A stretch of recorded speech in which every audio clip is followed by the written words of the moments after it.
சாதன பெரியர்களே, உங்கள் அனைவருக்கும் முதற்கண் என் வணக்கத்தை தெரிவித்துக் கொள்கின்றேன். வாழ்க வளமுடன். தியானத்திற்கும் மௌனத்திற்கும் உள்ள வித்தியாசத்தை சொல்லி புரிய வைக்க முடியாது.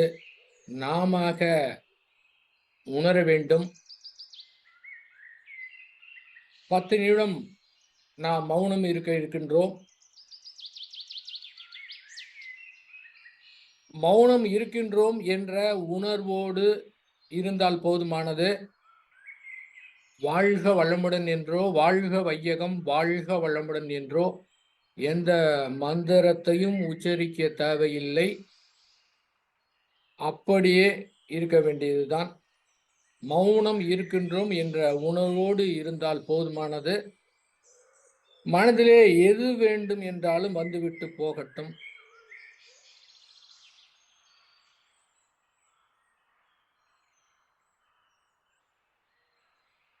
அருள் தந்தை ஸ்ரீ யோகிராஜ் வேதாத்ரி மகரிஷி அவர்களோடு உயிர் கலப்பு பெற்று மௌனத்தை துவங்குவோம்.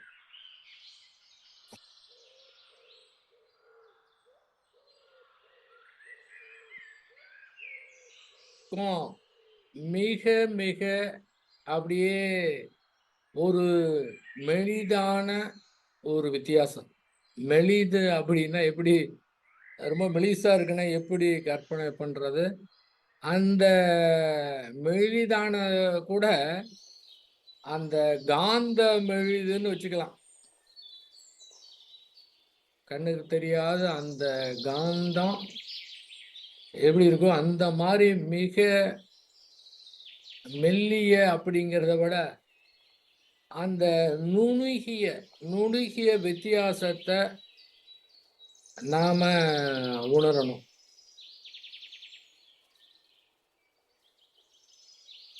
பாறை இருக்கின்றது, அதை துளைப்பதற்கு போரிங் மிஷின்ல கொடுத்து ராடு விட்டு கீழே இறக்குறாங்க. துளை போடுவதற்கு ஒரு ராடு இருக்கு. சமயத்தில் பார்த்தீங்கன்னா அந்த ராடு உடைஞ்சிரும். ஏன்னா பாறை அவ்வளவு கெட்டியாக இருக்கக்கூடிய காரணத்தில் அந்த ராடு உடைஞ்சிரும். திரும்ப அது ஒவ்வொரு குழாயும் எடுத்து ராடை மாற்றிட்டு திரும்ப எல்லா குழாயும் உள்ளார விடணுங்க. ஆனால் மலைகளில் பார்த்தோம்னா அந்த பாறையை துளைத்து கொண்டு போட்ட விதை, அதிலிருந்து வேர் அந்த வேறு அந்த பாறையை துளைத்து கொண்டு உள்ள போயிட்டு அங்க இருக்கிறத மண்ணை எடுத்துக்கிட்டு செடி வளரும். அப்ப இரும்பே உடைக்க முடியாத ஒரு பாறைய ரொம்ப ரொம்ப மிக மெலிதான ஒரு வேர் பாறையை தொலைச்சிருது. அந்த ராடுக்கு உயிர் கிடையாது, ஆனால் இந்த வேருக்கு உயிர் இருக்குது, ஒரு உயிரோட்டத்தோடு இருக்குது. இருந்தாலும் கூட எப்படி பாறைய சாதாரணமா ஒரு வேர் எப்படி துளைக்குது பாருங்க. ராடே உடைக்க முடியாது, சும்மா மெலிதா இருக்கக்கூடிய அந்த வேர் எப்படி உடைக்குது? அந்த மாதிரி மெலிதா இருக்கக்கூடியதுதான். அப்ப அந்த காந்த களத்துல நாம என்ன மாதிரி முடிவு எடுக்கிறோமோ அதுக்கு ஏத்த மாதிரி ஏற்றம் ஏற்படும். எப்படி நாம் ஞான நிலையில தான் இருக்கிறோம், அதை தெரிஞ்சிக்க முடியல, தெரிஞ்சிக்க லேட் ஆகுது என்பது போல அந்த குருவோட உயிர் கலப்பம் அதே போல இருக்குது.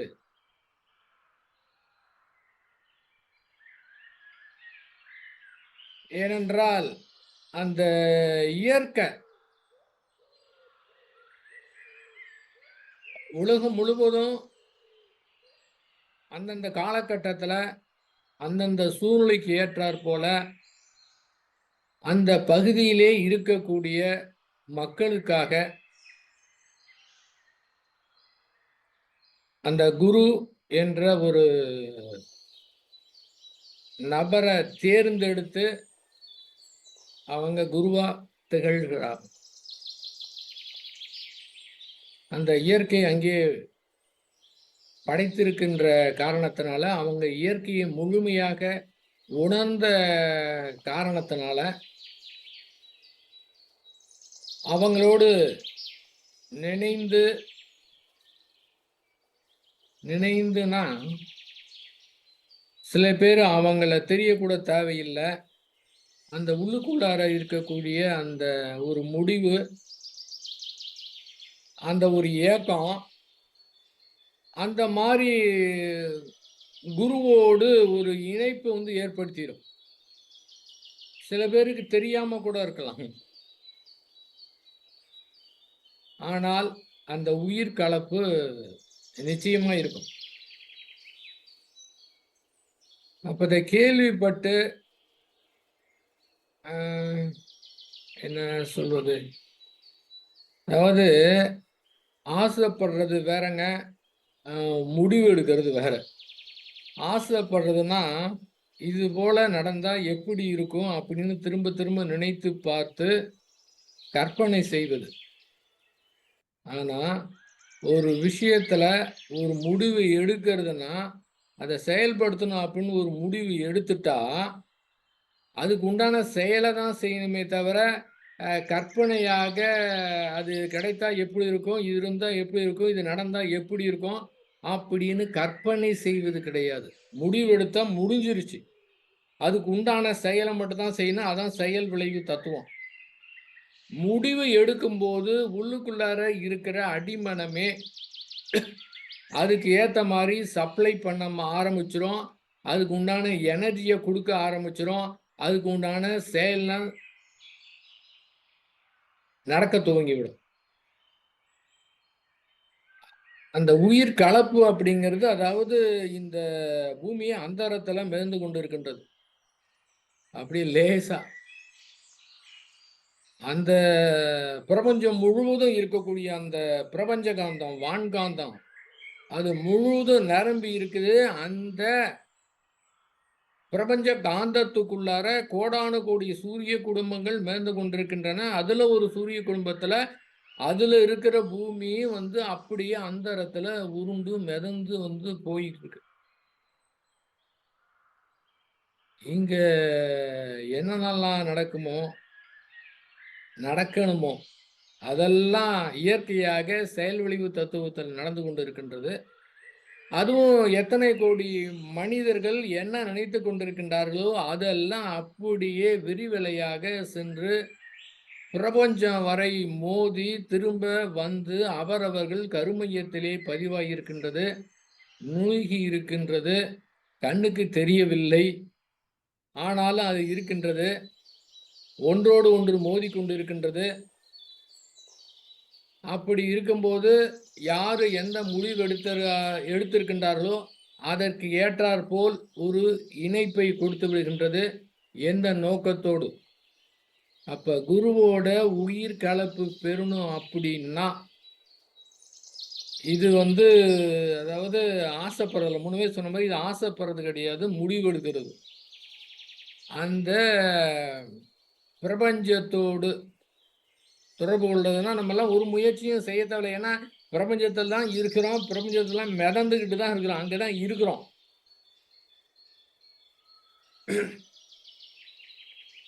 துல்லியமாக தெளிவாக குருவோட உயிர் கலப்பு வேண்டும் என்றால் அவங்க வந்து எந்த நிலையில எப்படி இருக்கிறாங்களோ அந்த மாதிரி ஒரு முடிவு எடுத்தா போதும்.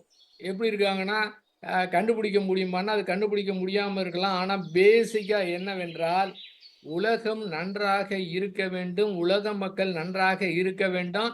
உலக மக்கள் துன்பப்பட்டார்கள் என்றால் அவர்களை வந்து துன்பத்தை போக்கணும் அப்படிங்கிற ஒரு உணர்வு.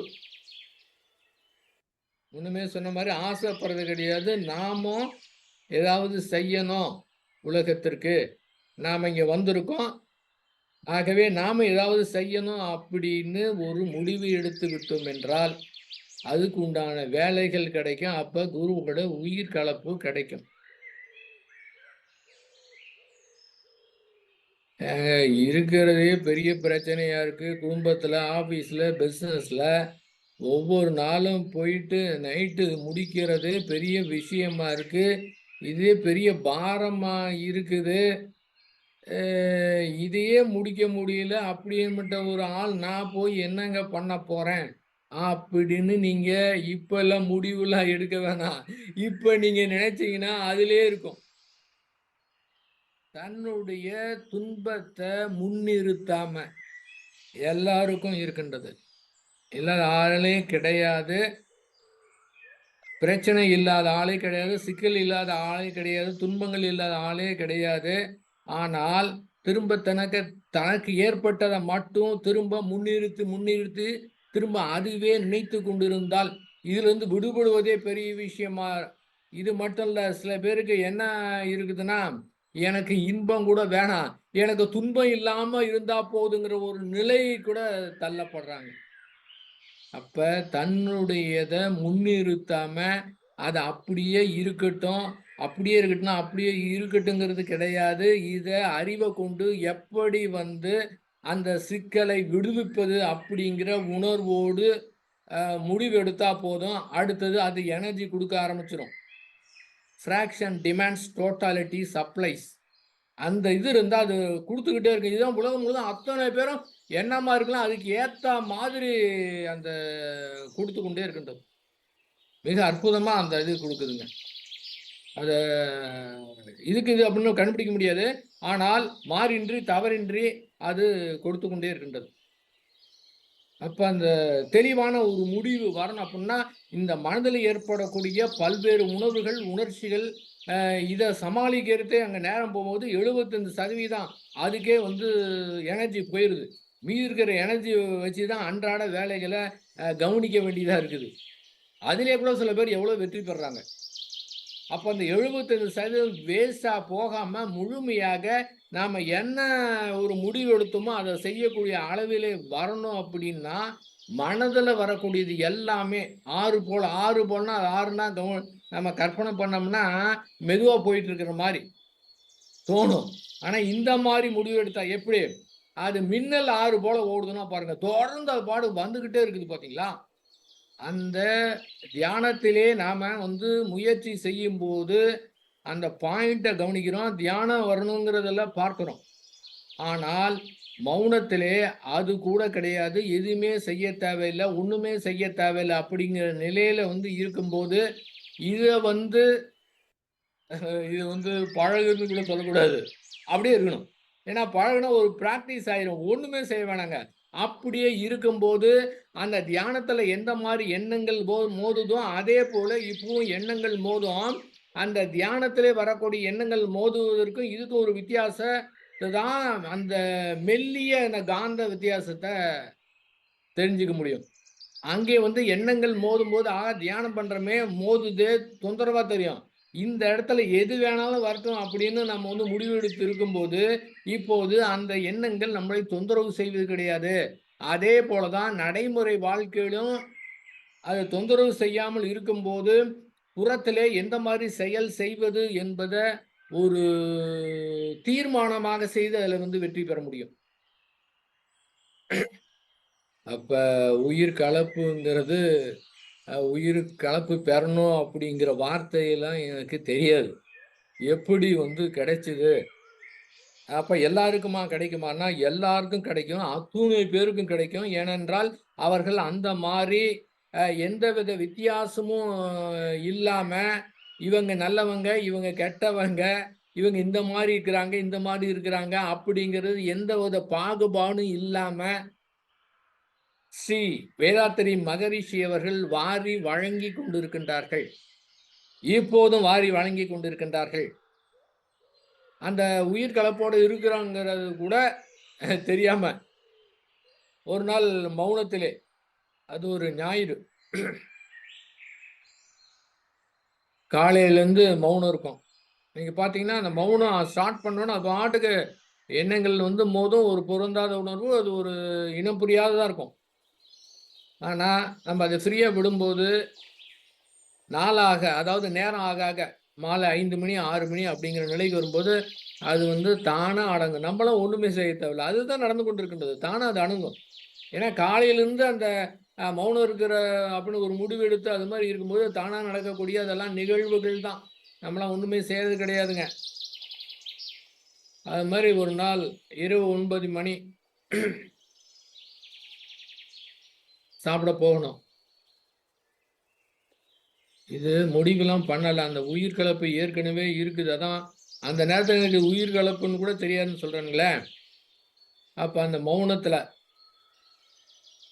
என்னை அறியாமல் அருள் தந்தை அவர்கள் வாழ்க வளமுடன், அருள் தந்தை அவர்கள் வாழ்க வளமுடன், அருள் தந்தை அவர்கள் வாழ்க வளமுடன் அப்படின்னு நான் வந்து ஒரு 1/4 மணி நேரம் தொடர்ந்து சொல்லிக்கிட்டே இருந்தேன். 1/4 மணி நேரத்துக்கு பிறகு நான் சொல்றது கட் ஆயிருச்சு. நான் சொல்லிக்கிட்டு இருக்கேன் பார்த்தீங்களா, அதெல்லாம் அது கட் பண்ணிருச்சு. என்னால சொல்ல முடியல. கட் பண்ணிருச்சு. ஒண்ணு ஒண்ணு ஊடுருவிருச்சு. அது நடக்குது. என்ன நடந்ததுன்னா, ஒரு அப்படியே ஒரு சொல்லிக் கொண்டு இருக்கிற காரணத்தினால திடீர்னு ஒரு கரண்ட் மாரி ஒரு உணர்வு வந்து பாய்ந்தது. அந்த பாய்ந்ததுக்கு பிறகு அத வந்து சொல்ல முடியல. அருள் தந்தை வாழ்கன்னு கூட சொல்ல முடியலைங்க. அது பாய்ந்து விட்டது. அது உள்ளார போயிட்டு இருக்கு. நம்மள எதுவுமே அதுக்கப்புறம் செய்யக்கூடாது. அது டேக் ஓவர் பண்ணிரும். அவ்வளோதான். அது பாட்டுக்கு உடம்புல அந்த வான்காந்தம், ஜீவகாந்தத்தோடு கலந்துகிட்டு இருக்கு. தொடர்ந்து ஒரு 1/4 மணி நேரத்துக்கு அப்படியே அந்த உணர்வு இருந்து கொண்டே இருக்கின்றது. மீதிலாம் அந்த உச்சரிக்கணுங்கிறது அதெல்லாம் கட்டாயத்த இனிமேல் உச்சரிக்க நினைச்சா கூட முடியாது. அந்த மாரி ஆயிடுச்சுங்க. ஆஹா! இதுக்கு இந்த மாதிரி ஒரு ரிசீவ் பண்ணக்கூடியது, இதுக்கு இந்த மாரி ஒண்ணு இருக்குதாங்கிறது அதுக்கப்புறம் தான் தெரியுது. இது யோசனை பண்ணி செய்தது கிடையாது. தற்செயலாக நடந்தது அது. அது நடக்குது. இதே மாரி தான் எல்லாமே அது வந்து நடக்குங்க. அப்ப அந்த உயிர் கலப்புக்கு பேசிக் என்ன? பேசிக் என்னவென்றால், நன்றாக நினைவில் வைத்துக் கொள்ள வேண்டும். நிச்சயமாக இந்த உடலிலே உயிர் இருக்கும் வரை சிக்கல் இருந்து கொண்டு தான் இருக்கும். இந்த உடலை விட்டு உயிர் பிரிந்தா மட்டும் தான் அந்த சிக்கல் போகும்.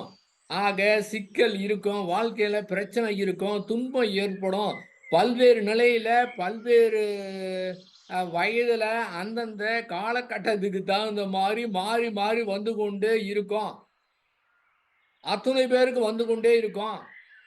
அத முன்னிறுத்தாம ஒரு முடிவு எடுக்கணும்.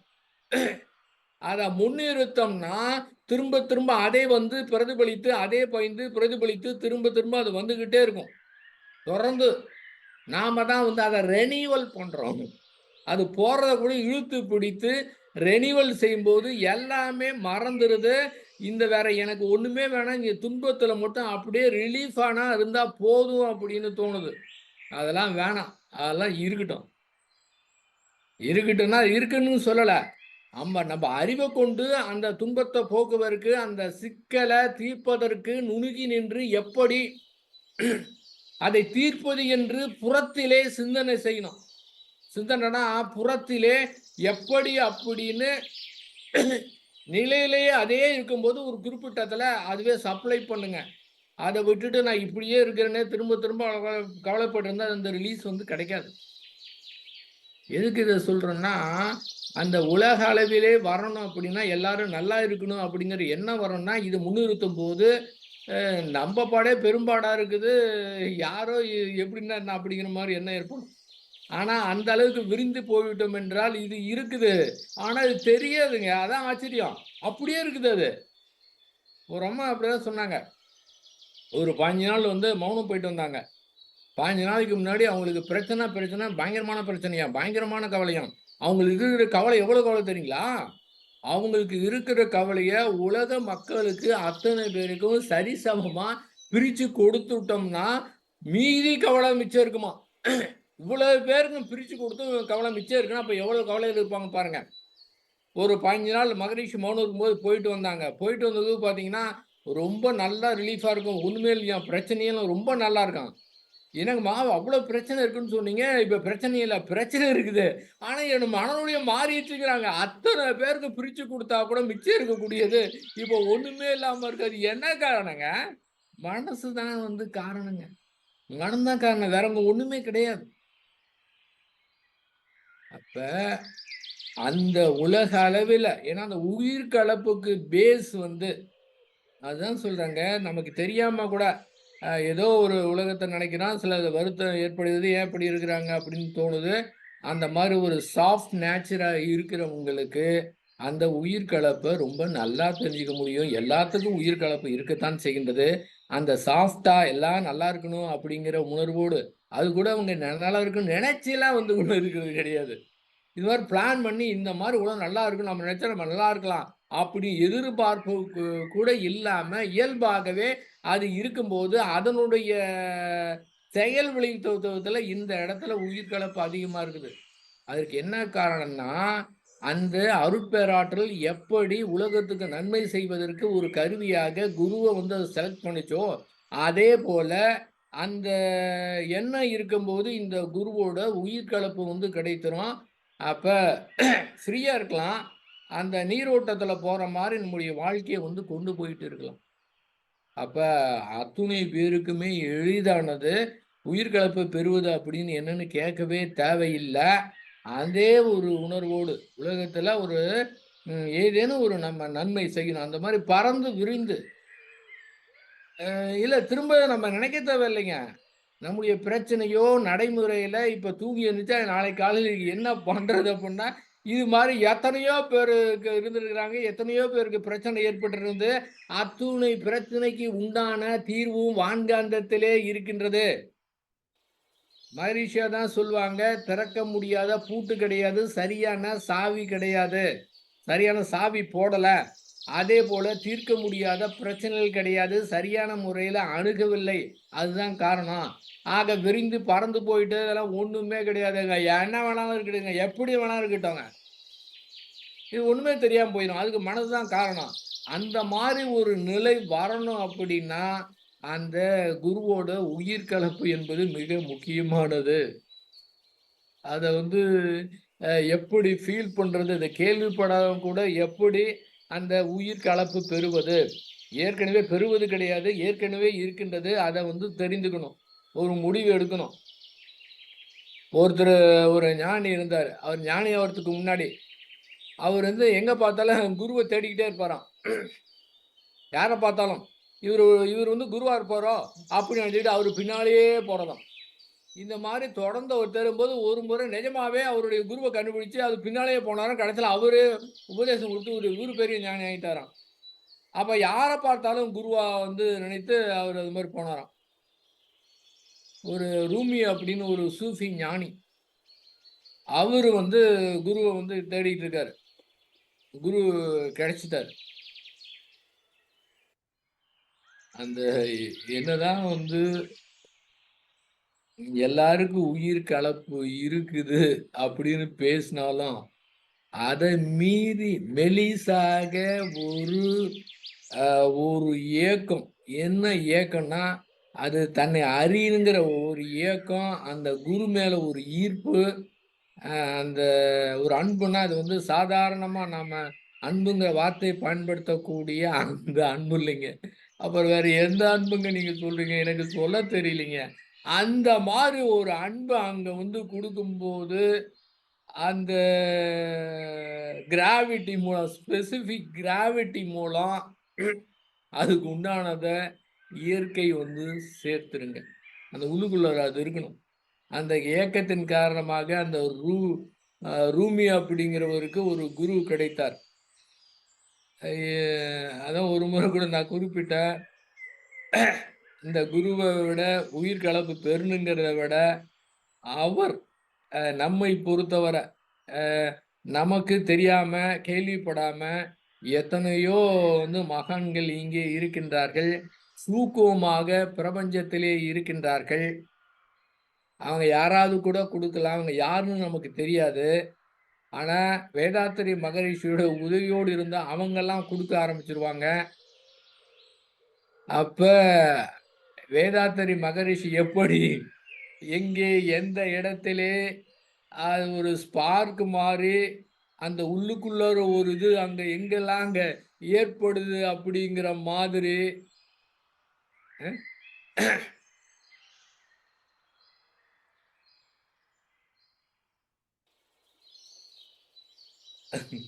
இந்த சிலிண்டர்ல சமயத்துல யாராவது ஒரு வீட்டுல திறந்து வச்சுட்டாங்க. அது பாட்டுக்கு கண்ணுக்கு தெரியாம இயங்கிட்டு இருக்கு. போய் சுவிட்ச போட்டாங்கன்னு வச்சுக்கங்களேன், அந்த ஸ்பார்க்ல வந்து அந்த அந்த இடமே குப்புன்னு பத்திக்கிட்டு எரியும். பார்த்தா ஒண்ணுமே தெரியல. ஆனா கேஸ் லீக் ஆயிடுச்சு. அந்த கேஸ விட அத விட நுணுகிய காந்தம் அது எல்லா இடத்துலயும் பரவி இருக்கிற காரணத்தினால இந்த மாதிரி ஒரு ஆளு, இவரு இந்த ஊரு, இந்த பேரு அதெல்லாம் தேவையே கிடையாது. இதுக்குள்ளார இந்த உடம்புக்குள்ள இருக்கிற அந்த மனதுல வரக்கூடிய உணர்வுல, உலகம் முழுவதும் எங்க இருந்தாலும் அதனுடைய கனெக்ஷன் கிடைத்து, அந்த மாதிரி ஒரு உணர்வு கிடைத்து மாற்றம் கிடைக்குங்க. ஆகவே அவர் வந்து இயங்கிட்டு இருக்காரு. இந்த மாரி எங்க இருக்கு ஒரு ஸ்பார்க் கிடைக்கணும். அ அப்படி வெறுமனே குடுக்க முடியாது. அது கூட குடுக்க முடியும்னு வச்சுக்கங்களேன், இத பொறுத்தவர. அந்த மாரி ரூமியோட ஞானி தன்னுடைய சீடன தேடிட்டு இருந்தாரு. இத கண்டுபிடிச்சாரு. ரூமிய வந்து கண்டுபிடிச்சாரு. வந்து அவரோட இருந்தாரு. அவருக்கு ரொம்ப புடிச்சிருச்சு. அதன் காரணமாக அந்த ரூமி அப்படிங்கிற சூஃபி ஞானிக்கு பெரிய ஆனந்தம். அவருடைய வாழ்க்கையில பெரிய மாற்றம் ஏற்பட்டு போச்சு. அவங்களுடைய நண்பர்கள்லாம் என்னன்னா ஒரு இந்த குரு வந்தவுடனே இவன் இப்படி மாறிட்டானே அப்படின்னு வந்து குருவுக்கு ரொம்ப தொந்தரவு குடுத்து அவங்கள அவமானப்படுத்துறாரு. ஆனா அந்த அந்த ஞானி வந்து வேற இடத்துக்கு போயிடுறாரு. ரூமி வந்து ஞானி அச்சோ! இல்லையே! அப்படின்னு தேடுறாரு. தேடுறதுன்னா அங்க கிடைச்சிட்டு இப்ப இல்லன்னு சொன்னோனே அவரால தாங்கிக்க முடியல. அந்த வேதனை. இந்த வேதனைய வந்து அவங்க நண்பர்கள் பார்க்குறாங்க. என்னடா அவன் இந்த மாரி வேதனையா தெரிறான்னு இவங்க போய் தேட ஆரம்பிச்சாங்க. தேட ஆரம்பிச்சு, கண்டுபிடிச்சு, திரும்ப கூட்டிட்டு வந்து இவரோட இருக்க வச்சாங்க. அவருக்கு ஏக்கம்ன்னா, அந்த மாரி என்ன ஏக்கம்ன்னா, நான் எப்படி சொல்றதுன்னா, இது வந்து கேட்டது. ஆனா, அந்த விவரிக்கிறது, அந்த குரு மேல இருக்கக்கூடிய அந்த ஒரு ஏக்கம், ஒரு தாகம், அது எப்படின்னு வந்து சொல்ல தெரியலைங்க. அந்த அந்த உணர்வு, அந்த தீர்மானம், அந்த முடிவு இருக்கும்போது, ரொம்ப ஈஸிங்க. இதுல வந்து கஷ்டமே கிடையாது. அந்த இணைப்பு வந்து குடுத்துருங்க. அதன் பிறகு குறிப்பிட்ட காலத்துல திரும்பவும் காணாம போயிடுறாரு அவரு.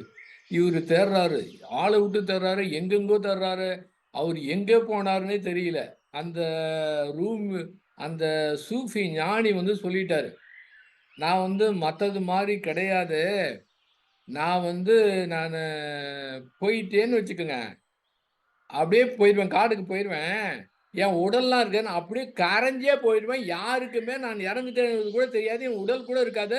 அதோட கலந்துருவேன்னு வேற முன்னால சொல்லியிருக்காரு. அதனால இவரு ஆஹா! அது மாரி ஆயிட்டாரா? இருக்கிறாரா? உடலோடு இருக்கிறாரா? அப்படியே உடல்ல மறைந்து அப்படியே போயிட்டாரா? அப்படின்னு இவரு தேடு தேடுன்னு தேடுறாரு. எங்க தேடுனாலும் கிடைக்கல. அப்படியே தாங்க முடியாத ஒரு துயரம். அது வந்து அது எப்படி சொல்றாங்க, ஒரு நீர் பூத்த நெருப்பு மாரி. பார்த்தீங்கன்னா, சாம்பல் மாரி தெரியும். போய் கைய வச்சா சுடும். ஏன்னா, உள்ளுக்குள்ளார அந்த மாரி அது எரிந்து கொண்டிருக்கின்றது. அந்த மாரி உள்ளுக்குள்ளார அந்த குரு மேல ஏற்படக்கூடியது, அவருக்கு என்ன ஆச்சாம், எங்கெங்கெல்லாம் தேடுனாராம். அ எப்படியெல்லாம் போய் தேடுனாராம். கிடைக்கவே இல்லையாம். அப்புறமே திடீர்னு பார்த்தாராம், அந்த குரு இவருக்குள்ளார இருக்கிறாராம். அந்த சூக்குமம் வந்து இவருக்குள்ள இருந்து கடைசியா கண்டுபிடிச்சாராம். அடடா! என்கிட்ட தான் இருக்கிறாரா? நம்ம கிட்ட தான் இருக்காருன்னு அப்படியே ஆச்சரியப்பட்டு, அந்த சூக்குமத அப்படியே இவர்கிட்ட இருக்கிறத கண்டுபிடிச்சாராம். அதுவே தாங்க. அந்த மாதிரி அந்த வேதாத்திரி மகரிஷியுடைய அந்த ஏக்கமும், உலகம் நல்லா இருக்கணும் அப்படிங்கிறதும், அதுக்கு உண்டான இருக்கிற தேடுதல்ல இருக்கும்போது, நாமும் ஒண்ணும் வேணாம். நல்லா இருக்கணும். நீங்க பெரிய போய் ஸ்ட்ரெயின் பண்ணிக்கிட்டு, மண்டைய உடைச்சுக்கிட்டு, நான் என்ன பண்ண போறேன்? அப்படி இப்படின்னு ஸ்ட்ரெயினே தேவையில்ல. டென்ஷனே ஆக தேவையில்ல. அப்படியே நீங்க வாழ்க வையகம் வாழ்கம்ன்னா, இது வந்து ஒரு சாதாரண இல்ல. ஏதோ வந்து வார்த்தை கிடையாது. நெஜமாகவே, நெஜமாகவே அந்த உணர்வோடு நினைக்கும்போது, அங்க உள்ளுக்குள்ளார அந்த சூக்குமமா அவரு இருக்கிறத வந்து உணர முடியும். ஒருத்தருக்கா, 2 பேருக்கா, எத்தன பேரா இருந்தாலும் சரி. எத்தனை கோடி பேராக இருந்தாலும் சரி, அத்துணை பேருக்கும் அவங்க உடல்ல சூக்குமமாக அங்கே இருக்க முடியும். அதுதான் சொன்னாங்க. வெளியில போய் தேடாதங்க. உள்ளுக்குள்ள போங்க. உங்ககிட்டயே இருக்குதுன்னு. அந்த உயிர் கலப்பு இருந்தா நம்மிடத்திலே இருக்கிறத தெளிவா தெரிஞ்சுக்கிட்டு அழகா வாழ்க்கைய ரசித்து நடத்தலாம். அப்ப உயிர் கலப்பு எப்படின்னு இன்னும் விளக்கம் தேவையா? தேவையே கிடையாது. ஒண்ணுமே கிடையாது. காந்தத்துலங்க. அப்படியே அந்த இடத்துல உருண்டு கொண்டு இருக்கின்றது. எல்லா இடத்திலும் பரவி இருக்குது. கண்ணுக்கு தெரியாத அந்த காந்தம் நுணுகி இருக்குது. ஆக நுணுகி நினைக்கும்போது, அந்த காந்த ஆற்றலின் காரணமாக அது கனெக்ஷன் குடுத்துருது. இவ்வளவு பேசுற நேரம் ரொம்ப அதிகம். அத விட இதுல முடிஞ்சிருச்சே! ஒண்ணுமே இல்ல இதுலயே. இது ஒரு பருப்பொருளாக, பெரிய விஷயமாக, பெரிய சிக்கலாக மனம் நினைத்தா அதே மாரி இருக்கும். இந்த மாரி ஃப்ரீயா ஒண்ணுமே இல்ல அப்படின்னு நினைக்கும்போது, அதனுடைய ஆற்றல் வந்து கிடைக்கும். ரொம்ப பேர் வந்து சொல்றாங்க, "நீங்க வேதாத்திரி மகரிஷிலாம் பார்த்திருக்கிறீங்க, நான் பார்க்கவே இல்லையேன்னு." ஆ ஆனா, பார்த்த ஆட்கள விட நான் பார்க்கலேன்னு ஒரு உள்ளுக்குள்ளார ஒரு ஆக அந்த உருவத்த பார்க்கலையே! அப்ப நாங்க உருவத்தெல்லாம் பார்த்தோம்னா, நாங்கலாம் பக்தி யோகம்னு அர்த்தம். நீங்க பார்க்காம அந்த நிலைக்கு போயிட்டீங்கன்னா, நீங்க தான் ஞான யோகம்னு அர்த்தம். ஏன்னா உருவத்த பார்த்துட்டோம்ல. அதெல்லாம் பக்தி யோகம். பார்க்காமயே அவரோட உயிர் கலப்பெற்று அந்த நிலைக்கு போயிட்டீங்கன்னா, நீங்க வந்து ஞான யோகம்னு வச்சுக்கலாங்க. அந்த ஏக்கம் இருக்கு பார்த்தீங்களா? அந்த மெலிசான ஒரு ஏக்கம் இருக்குது பார்த்தீங்களா? சில பேரு பிரம்ம ஞானத்துக்கோ, அருள்நிதி பயிற்சிக்கோ, மௌனத்துக்கோ, ஆழியாகப் போகணும்னு முடிவு பண்ணிருவாங்க. ஆனா, சூழ்நிலை காரணமா ஏதோ ஒரு காரணமாக போக முடியல. போறவங்க அங்க போயிட்டாங்க. இவங்களால போக முடியல. ஆஹா! எல்லாம் அங்க நடந்துக்கிட்டுருக்குமே போக முடியலையே அப்படின்னு ஒரு ஏங்குனான்னு வச்சுக்கங்களேன், அந்த ஏக்கத்துக்கு ரிசல்ட் என்னன்னு கேட்டீங்கன்னா, அங்க போனவரு ஆஹா! நம்ம அட்டெண்ட் பண்ணிட்டோம் அப்படின்னு நெனச்சுக்கிட்டு கோட்ட விடுறதுக்கு சான்ஸ் இருக்கு. ஆனா, இந்த போகாத ஆளுங்க இருக்காங்க பாருங்க, அந்த ஏங்குற அந்த ஏக்கத்துக்கு அங்க நடக்கக்கூடிய அந்த காந்த ஆற்றலின் காரணமாக வார்த்தைய கேட்காமயே, சப்ஜெக்ட்டே புரியாம, எதுவுமே இல்லாம, அந்த ஏங்குன ஏக்கத்துக்கு அந்த கான்ற ஆட்களின் காரணமாக, அந்த உயிர் கலப்பின் காரணமாக இங்க உயிர்ல கலந்து இங்க என்ன நடந்திருக்குன்னு தெரியாமயே, அவங்க தன்னை அறியாமலா கூட அந்த நிலையில இருந்துகிட்டு போயிட்டு இருப்பாங்க. இன்னும் கூட அவங்களுக்கு தெரியாது. அந்த மாரி அவருடைய உயிருக்கு அளப்புங்கிறது அந்த மாதிரிங்க. ம். அதனால பார்க்கணுங்கிறது அவசியமே கிடையாது. அந்த மாரி ஏக்கம்னா, அது வந்து நன்மைக்கு வருது. அந்த ஏக்கம் எதுக்கு வருதுன்னா, அது கனெக்ஷன் வாங்குறதுக்காக வருது. ஆக நல்லா ஏங்குங்க. தானா அது நடந்துரும். எவ்வளவு நாள் ஆனாலும் சரி. அத்துணை பேரும். ஏன்னா இது தெரிந்திருக்கின்றதுங்க. அதாவது இந்த உயிர் கலப்ப மட்டும் சரியா தெரிஞ்சுக்கிட்டோம்னா, ரொம்ப பேர் வந்து இந்த மாரி சித்தர்கள் கோயில், அ சமாதி அடைந்த கோயிலுக்குலாம் போனா நல்ல வைப்ரேஷன் ரிசீவ் பண்ணிக்கலாம் அப்படின்னு போவாங்க. தப்பே கிடையாது. போலாம், ரிசீவ் பண்ணிக்கலாம். சில பேர் போக முடியாதவங்க, இருக்கிற இடத்திலேயே வந்து அத கேள்விப்பட்டோம்னு வச்சுக்கங்களேன், அப்படியே நம்ம ரிசீவ் பண்ணிடலாம். ஏன்னு கேட்டீங்கன்னா, காந்த களம் தாங்க.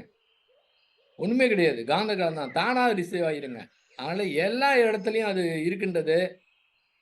அதுவும் நேருக்கு நேராக வேதாத்திரி மகரிஷியிடத்திலே ஆயிரக்கணக்கான நபர்கள் அந்த மாரி ஃபீல் பண்ணியிருக்கிறாங்க. அது மாரி உணர்ந்திருக்கிறாங்க. அத்தனை பேர் தங்களுடைய அனுபவத்தெல்லாம் வந்து சொல்லியிருக்கிறாங்க. அந்த உயிர் கலப்பு இருந்தா, வாழ்க்கை மிக சிறப்பா இருக்கும். மிக இனிமையா இருக்கும். மாற்றத்தை ஏற்படுத்துவதற்கு ஒரு கருவியாக ஆவதற்கு நம்ம வந்து தகுதி ஆக முடியும் அதன் காரணமாக. இருந்தாலும் உயிர்கலப்பு காந்தமானது, மாயமானது. இருந்தாலும் ஒரு ஒரு தனி டேஸ்ட் என்ன அப்படின்னு கேட்டீங்கன்னா, அந்த நேரா வந்து பார்க்கும்போது, அவருடைய அந்த தேஜஸும், ஸ்ரீ வேதாத்ரி மகருடைய தேஜஸும், அது இந்த மௌனம் இருக்கும்போது, அது இருக்கக்கூடிய அந்த மௌனமும், அவருடைய உடல்ந்து வரக்கூடிய அந்த காந்த ஆற்றலும்,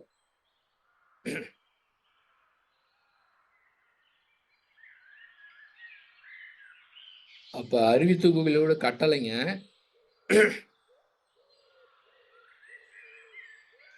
ஒரு கடைசி 15 நாட்கள் மௌனங்கிறது அந்த டயத்துல கிடைக்கல. அதனால நான் 2ஆ பிரிச்சுக்கிட்டேன். ஒரு ஃபர்ஸ்ட்டு ஒரு 7 நாள் மௌனம். கடைசி முடியும்போது 7 நாள் மௌனம். அந்த மாரி எடுத்துக்கிட்டேன்.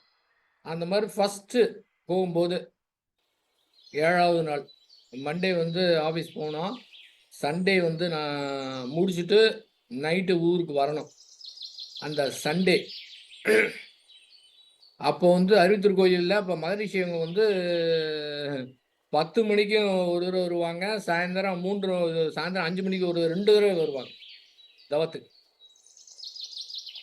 அந்த மாதிரி அன்றைக்கு நடந்த நிகழ்வுல அது வந்து ஒரு பௌர்ணமி.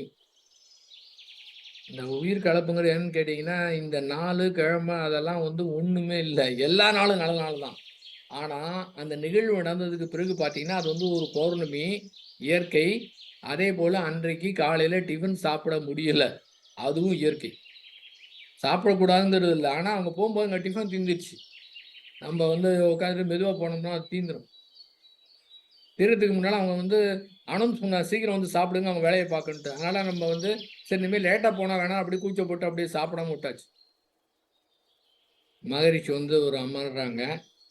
சரிங்க. இது அப்புறம் சொல்றேங்க. இந்த நடுப்புற வந்து சீரியலுக்கு பிறகு விளம்பர இடைவேளை வரும்ல, அது மாரி என்னுடைய நினைவுல ஒரு இது வந்துருச்சுங்க. என்னன்னு கேட்டீங்கன்னா, அந்த ஒரு உயிர் கலப்பு இருந்துன்னு வச்சுக்கங்களேன், அந்த காட்சியே கிடைக்கும். ஒரு நாள் எனக்கு ஒரு கனவு வந்தது.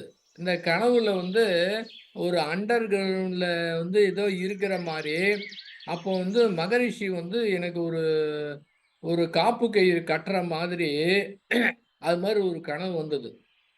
அந்த கனவ மறந்துட்டேன். அதன் பிறகு நீங்க பார்த்தீங்கன்னா, அந்த மௌனத்தில வந்து மகரிஷி வந்து எல்லாருக்கும் வந்து ஒரு மேடையில உட்கார்ந்து காலையில 10 மணிக்கு அன்னைக்கு யார் யார் புதுசா மௌனத்துக்கு வராங்க, அவங்களுக்கு அவரே வந்து கையால வந்து காப்பு கட்டுவாருங்க. மௌனத்தில இருந்துகிட்டு. இந்த எனக்கு கட்டும்போது இந்த காட்சிய நான் வந்து முன்னாலேயே ரொம்ப நாளைக்கு முன்னால கனவுலயே வந்துருச்சுங்க. இந்த அண்டர் கிரவுண்ட் கட்ட போறது அறிவித்திருக்கோயில்ல அண்டர் கிரவுண்ட் கட்ட போறது எனக்கே தெரியாதுங்க. அதுக்கு பிறகு கனவு வந்தது பார்க்கும்போது, அங்க ஒரு அண்டர் கிரவுண்ட் ஃபர்ஸ்ட் வந்து பேஸ்மெண்ட்ட போட்டு அண்டர் கிரவுண்ட் கட்டுறாங்க. கனவுல வந்து அது தெரிஞ்சது. அந்த அது கட்டறக்கூடியது இங்க அந்த ஹால்ல, அந்த இடத்துல கட்டுறது, இது இது வந்ததுங்க. கனவு முன்னாலே இது வந்து வந்துருச்சு. அந்த உயிர் கலப்பின் காரணமாக. அதுக்கு முன்பாக ஒருவர் மகரிஷி இடத்திலே வந்து ஒரு சீட்டு எழுதி அனுப்புறாரு. அவருக்கு என்ன தோணுச்சோ தெரியல. என்ன வந்ததோ தெரியல. ஒரு சீட்டு எழுதி அனுப்புறாரு.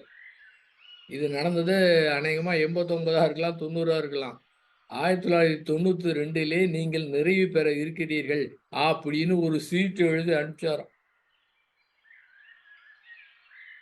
அத வாங்கி பார்த்தாராம் அவரு. அவர மௌனம் முடிச்சுட்டு, அவரு வந்து கூப்ட்டு, அவரு வந்து அ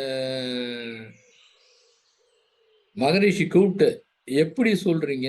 என்ன காரணம்னு?" அதுதான். தனக்கே எல்லாமே தெரிஞ்சாலும், அவர் எப்படி சொன்னாரு அப்படிங்கிறத கூப்ட்டு விசாரிச்சு என்னன்னு தெரிஞ்சுக்கிட்டாரு. வேற ஒண்ணும் பதிலே பேசலையாம். இவரு என்ன சொன்னாரு, இப்ப நான் மறந்துட்டேன் நானு. இந்த மாரி இதுல வந்து இந்த மாரி ஒரு வாய்ப்பு இருக்கு அப்படின்னு சொன்னாராம். ஏன்னு கேட்டீங்கன்னா, இது ஒண்ணு இருக்கா, அவரு இந்த மாரி சொன்னாரு. ஒரு நாள் அந்த மாரி பௌர்ணமியிலே அன்னைக்கு நிறைவு பெறக்கூடிய நேரத்துல, அந்த காலையில 10 மணி 10:30 மணிக்கு எதுத்த மாரி மகரிஷி வந்து அமர்றாரு. அவரு வந்து சேர்ல கூட இல்லைங்க. அந்த திட்டு மாரி இருக்கு பார்த்தீங்களா? அதுல அப்படியே நடந்து வந்து உட்கார்ந்து அப்படியே சம்மணம் போட்டு உட்கார்ந்திருக்காரு. அவருக்கு நேர் எதிர்த்த மாரி ஒரு நபர் உட்கார்ந்தாரு. அதுக்கு பின்னாடி நான் உட்கார்ந்திருந்தேன். கொஞ்ச நேரம் ஆச்சு. தவமும் ஆரம்பிச்சு. என்னன்னு தெரியல. முன்னால இவரு எந்திச்சு போயிட்டாருங்க. ஏன் எழுந்து போனாரு? அது தெரியாது. நான் என்ன பண்ணேன், அந்த இடத்துல போய் நான் போய் உட்கார்ந்தேன். இப்ப நான் அவர பார்த்தேன். மௌனம் இது தவம் துவங்கிச்சு நடந்து கொண்டிருக்கின்றத நானு பார்த்தேன். அப்போ ஒரு நினைவு வந்துச்சு. அந்த அவரு சொன்னாரு பார்த்தீங்களா? அந்த நினைவு வந்து விட்டது. அந்த என்ன நினைவுனா, 1992ல அவர் நிறைவு போகிறார் அப்படின்னு ஒரு நினைவு வந்ததுங்க. ஆக நம்பல இப்ப 86 ஜாயின் பண்ணா 92ல இவரு போறாரு அப்டின்னா, அந்த மௌனத்துல அந்த நினைவுல ஏற்பட்ட உடனே எனக்கு அழுகை வர ஆரம்பிச்சுருச்சு.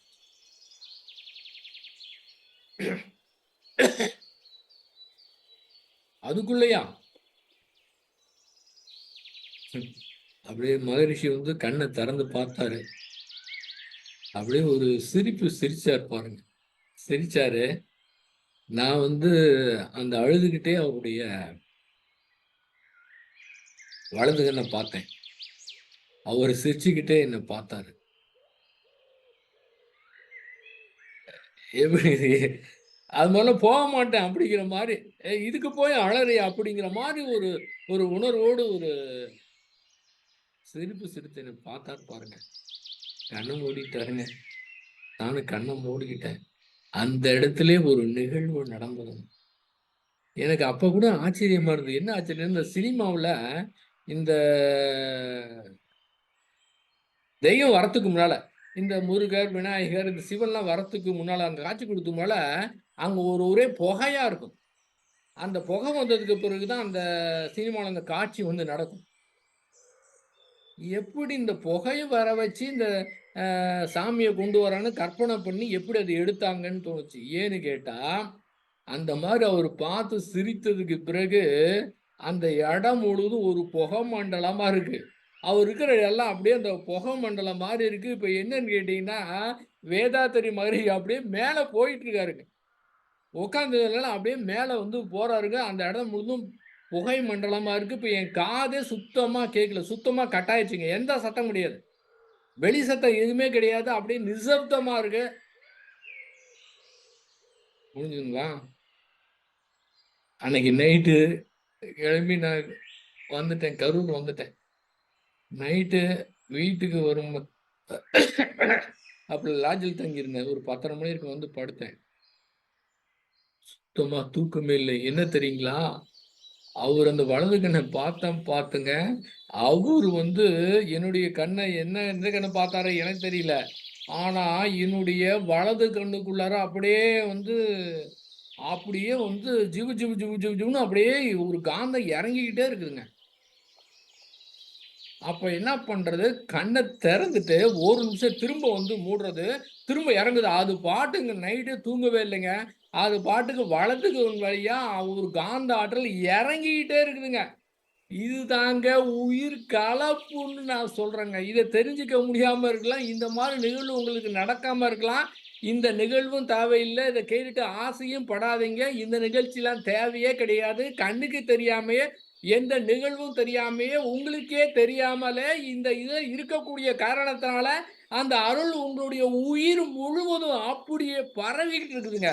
இந்த நிகழ்ச்சி தேவையில்ல. அப்படியே கண்ணுக்குள்ள வந்து போய் அது பாட்டுக்கு இறங்கிக்கிட்டே இருக்கு. சுத்தமா தூக்கம் இல்லைங்க. அது மாரி இறங்கிக்கிட்டே இருக்கு. அது பாட்டுக்கு தொடர்ந்து இறங்குது. திரும்ப கண்ண ஒரு முழிச்சுட்டு திரும்ப கண்ண மூடுவேன். அது பாட்டுக்கு அதுவும் லெஃப்ட் கூட இல்லைங்க. அந்த வலது கண்ணு மட்டும் அந்த மாரி இறங்கிக்கிட்டே இருக்கு. பார்த்தீங்கன்னா, அங்க தூரமா எத்தன 1:30 மணி, 2 மணிக்கு எங்கேயோ ஏதோ ஒரு பாட்டு போட்டாங்க பாருங்க. அந்த பாட்ட வேற கேட்டேன். என்னன்னு கேட்டீங்கன்னா, அடடா! இந்த பாட்டு இப்ப ஞாபகம் வர மாட்டேங்குதே. அதாவது அந்த சிவமயம், அ உயிரே உணர்வாக அந்த மாரி ஒரு பாட்டுங்க. அ அ எல்லாமே சிவமாக, அந்த உயிரே சிவமாக அப்படிங்கிற மாரி. அந்த உயிரெல்லாம் எல்லாமே சிவம் தான் அப்படிங்கிற மாரி ஒரு பாட்டுங்க. இப்ப எனக்கு நினைவு வரல. அந்த ஒரு பாட்ட கேட்டு என் உயிரே சிவமா மாறி அது ஒண்ணுமேல்லாம போயிருச்சுங்க. என்ன அற்புதம் பாருங்க. அடுத்த நாள் காலையில பேங்க் போயிட்டு கவுண்டர்ல உட்காந்து லெட்ஜர வந்து இப்படி மேலேருந்து கீழ தூக்குனா, இந்த இடம்லாம் அப்படியே கும்முன்னு பரவுது. அந்த ஜீவகாந்தம் ஒண்ணும் வேலையே பார்க்க முடியலைங்க. அப்படியே 2 இது இந்த இடத்துல 2 இடத்துல இந்த கைகள்ல அப்படியே ஜிவ் ஜிவ்ன்னு காந்தம் பாய்ஞ்சுகிட்டு இருக்கு. வேலையே பார்க்க முடியல. அப்படியே இப்படி கொஞ்ச நேரம் இருந்து கண்ண மூடுனா அப்படியே இறங்குது. அந்த அருட்பேராற்றலுக்கு இவன் பேங்க்ல வேலை பார்க்குறான். இந்த இடத்துல வேலை பார்த்துருக்கான்னு தெரியுமா? அந்த காந்தம் எப்படி குடுக்குது? அதுதாங்க உயிர் கலப்புன்னு சொல்றேன். தயவு செய்து திரும்பவும் நான் சொல்றேங்க. இந்த மாரி நேருக்கு நேர் அனுபவம் நீங்க அனுபவிக்க வேணாம். ஏற்கனவே உங்களிடத்திலே இத விட அபிரிதமாக உங்களுக்கு கொடுத்திருக்கிறார். தயவு செய்து இத கேளுங்க. அது நீங்க சந்தேகப்படாதீங்க. நீங்க சந்தேகப்பட்டாலும் பரவாயில்லைங்க. நான் சொல்றேங்க உங்களுக்குள்ளார அவருடைய ஆற்றல் அப்படி அந்த உயிர் கலப்பு அவ்வளவு இருக்குதுங்க. நீங்க சந்தேகப்பட்டாலும் நீங்க சந்தேகப்பட்டுங்க. அதையும் மீறி உங்களிடத்திலே அந்த அவருடைய மாற்றத்த வந்து கண்டிப்பாக இருக்குதுங்க. அதுக்குள்ள டைம் போனது தெரியல. ஆ நிறைவாக. அப்போ உயிர்கள பத்தி இனிமேல பேச்சுவார்த்தையில பேசுறதுக்கு ஒண்ணுமே கிடையாது. அழகுங்க, அழகு. என்ஜாய் பண்ணுங்க. முடிஞ்சுதுங்க. அடுத்ததாக என்ஜாய் பண்றதுல அந்த அனுபவத்த நான் வந்து சொல்றேங்க. இந்த மாதிரி அனுபவத்தை பிடித்து வைக்கக்கூடாது. இது மாதிரி எக்கச்சக்கமான அனுபவம் கிடைத்து, நான் பிடித்து வைத்துட்டு என்ன நினைச்சுக்கிட்டு இருந்தேன், ஆகா இந்த மாதிரி அனுபவம் கிடைச்சிருச்சு. நம்ம இன்னும் ஒரு கொஞ்ச நேரத்துல, கொஞ்ச நாள்ல இதுல வந்து ஞானம் கிடைக்க போகுதுன்னு நினைச்சுக்கிட்டு இருந்தேன். ஒண்ணுமே கிடையாதுங்க. இது எல்லாம் அனுபவம் தான். ஏற்கனவே நாம் ஞான நிலையில் தான் இருக்கின்றோம். ஆகவே இந்த அனுபவத்தை பிடித்து வைக்காம அப்படியே விட்டுவிடணும். பொதுவாக எல்லாரும் நீங்க நல்லா தியானம் பண்ணுங்க. நான் சொல்றேங்க. எல்லாரும் நீங்க நல்லா தியானம் பண்ணணும். நீங்க நன்றாக தியானம் பண்ண வேண்டும். நீங்கள் நன்றாக தியானம் பண்ண வேண்டும். எதுக்கு 3 தடவ சொல்றேன்னு தெரியுங்களா? நான் இப்ப தியானமே பண்றதில்ல. ஆக ஒரு பண்றதில்ல அப்படின்னு நீங்க தியானம் பண்ணாம இருக்காதீங்க. அதுக்காக நான் சொல்றேன். நான் தியானம்லாம் பண்றதில்ல. ஏன்னா எப்பவுமே தியானம் இருக்கிற மாரி அற்புதமா என்ஜாய் பண்ணிட்டு இருக்கேன். அதனால ஒரு இதெல்லாம் கிடையாது. அ தூங்குனா நல்லா தூங்குவேன். என்ன தோணுதோ செய்வேன். இன்னைக்கு வந்து முழிப்பு வந்துருச்சு சரின்ட்டு வந்தேன். இத எதுக்கு சொல்றேன் தெரியுங்களா? நம்ப நன்மணி ஐயாவுக்கு ஒரு காந்த குரல்.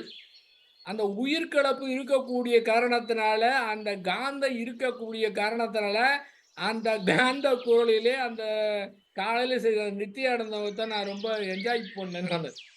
அ இத எதுக்கு சொல்றேன் தெரியுங்களா? நன்றாக தெளிவாக புரிந்து கொள்ள வேண்டும். அந்த மாதிரி அவர் நடத்தின காந்த குரலிலே உங்கள் முழுவதும் காந்த உடலாக மாறிவிட்டது என்றால், அந்த அனுபவம் கிடைத்து விட்டது என்றால், இன்றோடு அந்த அனுபவத்தை மறந்து விடுங்கள். அந்த அனுபவத்த மறந்துறணும். நாளைக்கு இந்த மாரி அவரு தவம் நடத்தும்போது, இது மாரி வரணும் அப்படின்னு எதிர்பார்த்தீங்கன்னா, சத்தியமா கிடைக்காது. ஆனால், அந்த இன்பத்த, அந்த காந்தத்த, அந்த அனுபவத்த நீங்க வந்து விட்டுட்டீங்கன்னா விட்டுட்டீங்கன்னா, அத திரும்ப நினைக்கக்கூடாது. இது ஒரு அனுபவம் தான் எடுக்கணும். அப்ப நீங்க விட்டுட்டீங்கன்னா, அடுத்த நாள் இத விட அதிகமான அனுபவம் கிடைக்கும். இத விட அதிகமாக இன்னும் ஆயிரக்கணக்கான பேரின்பம் வந்து காத்துக்கிட்டு இருக்குதுங்க. ஆகவே இன்னைக்கு அனுபவிச்சு எனக்கு இது வேணும், எனக்கு இதே மாரி எப்போ வரும்னு நீங்க எதிர்பார்த்து காத்துக்கிட்டீங்கன்னா, வராது. ஆகவே அத அனுபவத்த பிடித்து வைக்காம ஃப்ரீயா அப்படியே மின்னல் போல ஓடுற ஆறு மாரி அப்படியே விட்டுட்டீங்கன்னா, நாளைக்கு வேற மாரி இருக்கும். ஃப்ரெஷ்ஷா இருக்கும். ஃப்ரெஷ்ஷா வேற பேரின்பம் கிடைக்கும். ஆனா, இது நல்லா இருக்கேன்னு பிடிச்சு வச்சுட்டு இதே மாரி எதிர்பார்த்துக்கிட்டீங்கன்னா, கிடைக்கவே கிடைக்காதுங்க. நன்றாக நினைவில் வைத்துக்கொள்ளுங்க. மிக அற்புதமான நுணுகிய தத்துவம். ஆக ஃப்ரீயா விட்டு பாருங்க. இன்னைக்கு அனுபவிச்சது இன்னைக்கே முடிஞ்சிருங்க.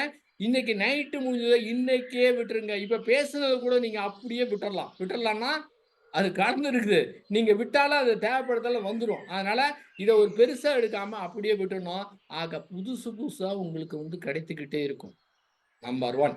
அடுத்தது உலகத்துல போர் வந்து ஏற்படுதுன்னா, யாருக்கோ எங்கோ நடக்குது அப்படின்னு இல்லாம, நாம என்ன பண்ணணும், ஒரு சிறிது நேரம் ஒதுக்கி இந்த உலகம் போர் இல்லாம இருக்கணும். ஏதாவது நாம வந்து சிந்தனை செய்யணும். போர் இல்லாத நல்லுலகம் வந்து வேண்டும். போர் ஏன் வருகின்றது? என்ன காரணம்? என்ன காரணம்னா, மனதினுடைய தனி மனிதனுடைய உள்ளத்துல இருக்கக்கூடிய வன்முறையும், அந்த முரண்பாடு சேர்ந்து இருக்கக்கூடிய காரணத்தினால, அவங்க ஆறு போல அத ஓட விடாத காரணத்தினால, அந்த இடத்திலே எத்தனை கோடி பேர் இருக்கிறாங்களோ, எத்தனை கோடி பேர் தன்னுடைய மனதிலே வன்முறையும், முரண்பாடையும், வஞ்சத்தையும் வைத்திருக்கின்றார்களோ, இதனுடைய தொகுப்பாக காந்த களத்திலே ஏற்பட்ட பிரபஞ்ச காந்த களத்திலே பயின்ற பதிவு, அது தீர்வு அடைவதற்காக உலகத்துல ஏதோ மூலையில இந்த மாரி ஒரு போர் நடைபெறுகின்றது. அப்ப பேசிக்கான தத்துவம் தனி மனிதன் அமைதி பெற்று குடும்ப அமைதி, ஊர் அமைதி, உலக அமைதின்னு இந்த சாதாரணமாலாம் சொல்லல. பலமுறை கேட்டாலும் இது அந்த மாதிரி கிடையாதுங்க. அந்த காந்த களத்திலே மாற்றம் வந்து நடந்தா மட்டும்தான் போர் வராம இருக்குமே தவிர, போர் ஏற்பட்ட 2 நாட்டு தலைவர்ல குறை சொல்றதுல அர்த்தமே கிடையாது. எப்படி உலக சமாதானத்திற்கு கருவியாக வேதாத்திரி மகரிஷி இருக்கின்றார்களோ, அதே போல அந்த போருவதற்கு அவர்கள் கருவிகள். அந்த 2 பேரையும் அப்படிதான் இயக்கணும். வேற வழி கிடையாது. அப்ப போர நிறுத்துறதுக்கு என்ன பண்ணணும்? தனி மனிதர்கள் மாறணும். தங்கள் வன்முறைய விடணும். தன்னுடைய முரண்பாட்ட விடணும். அற்புதமா வந்து உலகத்த வாழ்த்தணும். அப்படியே அந்த மெலிதாக இன்பத்திலே திளைக்கணும். ஒருவர் ஏற்பட்ட இந்த இன்ப உணர்வு அப்படியே உலகம் முழுதும் விரிந்து பரவும். அது போதுமானது. அது மாற்றத்தை ஏற்படுத்துங்க.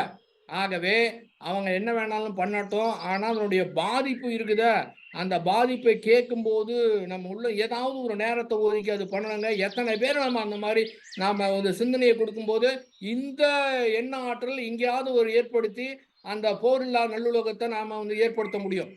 அடுத்தபடியாக, அந்த போதை இல்லாத தமிழகத்த வந்து உருவாக்கணும்.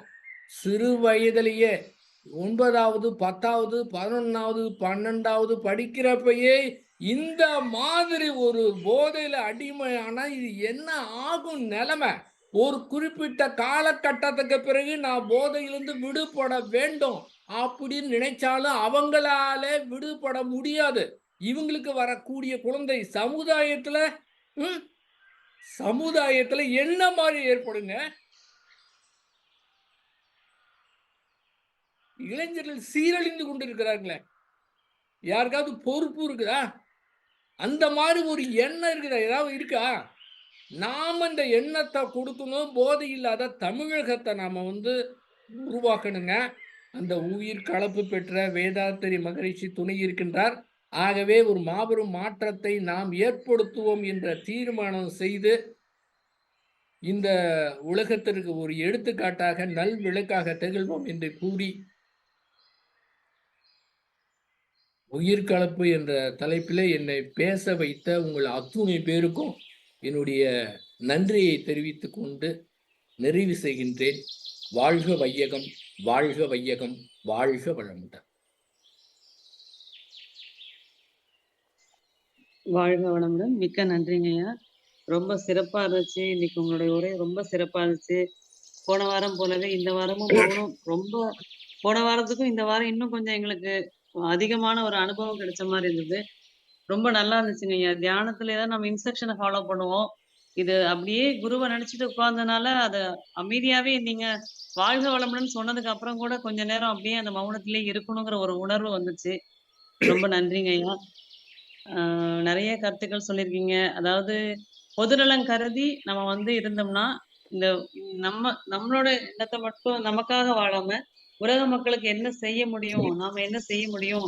அதற்கான செயலெல்லாம் நம்ம செய்தோம்னா, நமக்கு கண்டிப்பா குருவோட உயிர்க்கலப்பு கிடைக்கும்னு சொல்லியிருக்கீங்க.